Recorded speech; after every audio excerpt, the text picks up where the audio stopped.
Hola a todos y bienvenidos. Hoy vamos a meternos de lleno en un tema que es absolutamente clave, el tratamiento farmacológico de las complicaciones microvasculares en la diabetes.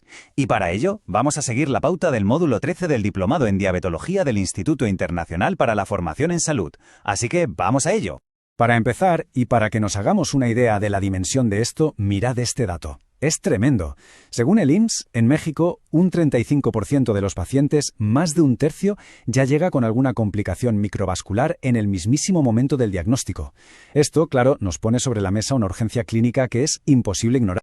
Bien, esta va a ser nuestra hoja de ruta. Primero veremos la escala del desafío. Luego intentaremos entender por qué se produce el daño. Y de ahí pasaremos a ver los tratamientos específicos para el riñón, la vista y los nervios. Y para terminar, lo juntaremos todo en un enfoque práctico, centrado en el paciente. Empezamos entonces con el primer punto, el gran desafío microvascular. Y es que no hablamos solo de un problema de salud para una persona, para nada. Estas complicaciones son una carga enorme tanto para los pacientes y sus familias como para todo el sistema sanitario. Y este gráfico lo deja bastante claro. Las cifras de prevalencia a nivel mundial son para tenerlas muy en cuenta. Estamos hablando de que la nefropatía es la causa número 1 de insuficiencia renal terminal. La retinopatía, la principal causa de ceguera en gente en edad de trabajar. Y la neuropatía, el factor de riesgo más grande para las amputaciones. El impacto, como se ve, es masivo. Muy bien, pasemos a la parte más científica. Para poder tratar todo esto de forma eficaz, lo primero es entender el porqué. O sea, cuál es el mecanismo que hace que el azúcar alto de forma crónica acabe provocando un daño tan específico y devastador en los vasos sanguíneos más pequeños. La verdad es que la ciencia detrás es bastante compleja, pero podemos resumirla en estas 4 vías principales. El exceso de glucosa de forma continua desata una especie de cascada de reacciones, desde el estrés oxidativo que básicamente oxida y daña las células, pasando por la acumulación de sustancias como el sorbitol, hasta la formación de unos compuestos tóxicos llamados AGEs y la activación de las PKC que alteran toda la función de los vasos.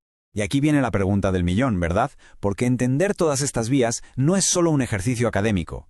La clave es, ¿cómo se traduce todo esto en decisiones reales, en el día a día, para los pacientes que tenemos delante? Vamos a empezar por el riñón. La nefropatía diabética es sin duda una de las complicaciones que más preocupan, pero la buena noticia es que hoy tenemos un arsenal terapéutico súper potente para protegerlo. Todo ello basado en las guías más actualizadas. Pues bien, estos son los 4 pilares modernos. Por un lado, los inhibidores del sistema renina-angiotensina, los IECA o ARA2, que son la base desde hace muchos años. Pero es que ahora, los inhibidores SGLT2 se han convertido prácticamente en obligatorios, y a ellos se suman los agonistas GLP-1, con beneficios demostrados, y la finerenona, un fármaco más reciente para pacientes que ya tienen la enfermedad renal establecida. Y ahora, ojo, un punto importantísimo. Aunque los IECA y los ARA-I actúan sobre el mismo sistema, y esto hay que grabárselo a fuego, nunca, jamás deben combinarse. Aquí queda clarísimo, hacerlo no solo no aporta ningún beneficio extra, sino que dispara peligrosamente el riesgo de tener el potasio por las nubes y de sufrir un daño renal agudo. Y aquí tenemos una de las auténticas revoluciones de los últimos años. Lo que nos dice esta cita de las guías que digo es un cambio total de mentalidad. Los inhibidores SGLT2 ya no son solo fármacos para bajar el azúcar. Su efecto protegiendo el riñón es tan potente, tan significativo, que se recomiendan para casi todos los pacientes con nefropatía, den igual sus niveles de glucosa o su presión arterial. Venga, vamos ahora con los ojos. El tratamiento de la retinopatía diabética ha evolucionado de una manera espectacular. Hemos pasado de una era dominada por el láser, que era la herramienta principal, a un enfoque donde la farmacología, y en concreto las inyecciones directas en el ojo, son las protagonistas. Como vemos aquí, el abordaje es doble. Atacamos por 2 flancos. Por un lado, a nivel sistémico, fármacos como la semaglutida han demostrado que frenan la progresión de la enfermedad. Y luego, para la enfermedad que ya está activa, el tratamiento estrella es el intravítreo, con inyecciones de anti-VEGF como primera opción para parar el crecimiento de esos vasos sanguíneos malos, a veces ayudados por implantes de corticoides. Y llegamos a la tercera gran complicación, la neuropatía. Sobre todo su forma dolorosa, que puede llegar a ser increíblemente incapacitante. Aquí, el tratamiento es casi un arte, que necesita un enfoque muy estructurado, paso a paso, para encontrar el alivio que mejor le funcione a cada persona. Este algoritmo lo resume perfectamente. Se empieza con fármacos de primera línea, como la pregabalina o la duloxetina. Si con eso no es suficiente, se puede pasar a un antidepresivo tricíclico, como la amitriptilina. O, lo que se hace mucho, combinar fármacos de distintas familias para atacar el dolor desde varios frentes. Los parches y los opioides se dejan para casos más rebeldes y siempre con mucha precaución.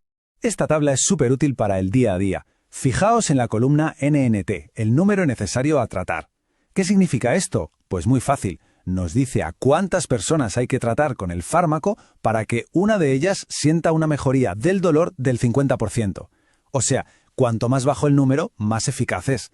La amitriptilina, aunque tenga sus efectos secundarios, tiene un NNT brutal, de solo 2, es muy potente. Mientras la duloxetina o la pregabalina ofrece un equilibrio muy bueno entre eficacia y tolerancia. Perfecto. Hemos ido viendo cada complicación por su lado. Pero claro, en la vida real es muy común que los pacientes tengan varios de estos problemas a la vez. Así que ahora toca juntar todas las piezas del puzzle y ver cómo se aplica todo esto en un plan de tratamiento que tenga sentido en su conjunto. Mirad, esto es la sinergia en estado puro. Fijaos cómo un mismo fármaco, como la dapagliflozina, nos aparece en la casilla del control del azúcar y también en la de proteger el riñón, o cómo la semaglutida ayuda con la glucosa y también con la retina. La clave del tratamiento moderno es esta. No se trata de ir sumando un fármaco para cada problema, sino de elegir fármacos inteligentes que nos ofrezcan múltiples beneficios a la vez. Claro, un plan de tratamiento así de completo no sirve de nada si no vigilamos de cerca cómo va todo. No es cuestión de recetar y ya está. Es fundamental un seguimiento constante. Análisis para ver cómo está el riñón, los electrolitos, el control del azúcar, revisiones frecuentes con el oftalmólogo y evaluar el dolor de forma continua para poder ir ajustando el tratamiento sobre la marcha. Al final, toda la filosofía de este análisis se puede resumir en esta frase. Todo se basa en 3 pilares. Actuar pronto, antes de que el daño sea mayor, vigilar muy de cerca al paciente y trabajar en equipo entre diferentes especialistas. Ese, y no otro, es el camino para cambiar de verdad el pronóstico de estas personas. Y nos vamos con una última reflexión, una pregunta que creo que es clave. Con todo este nuevo arsenal de fármacos que protegen el riñón, el corazón, la vista, y con estas estrategias de tratamiento tan integradas, la pregunta que queda en el aire es, ¿estamos quizás a las puertas de una nueva era?